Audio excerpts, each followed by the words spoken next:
Het gaat beter in de botenbranche na een aantal zwiere jaren. Dat zocht ook Motorboot Sneek, een bootshow van 6 Snitser skipswerven en 13 gastwerven.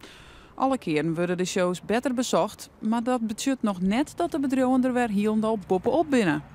Het weer best wel heftig. Schattingen in uw branche binnen een daling van om en nabij de 1500 boten per jaar bouwen. Nou, misschien is 250. We klimmen er weer een beetje uit. De nijbouw is, van motorboten is min of meer stabiel. Maar er is wel groei in de verkoop van gebroekte boten. En dat komt natuurlijk mede doordat de prijzen best realistisch binnen.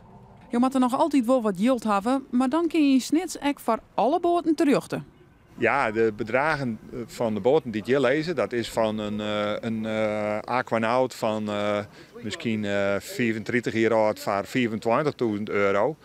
Tot een splinternije hier achter mij, een Aquanaut Global Voyager 15 meter van om en nabij de miljoen. Het evenement is nog ontemooi maandagmiddag.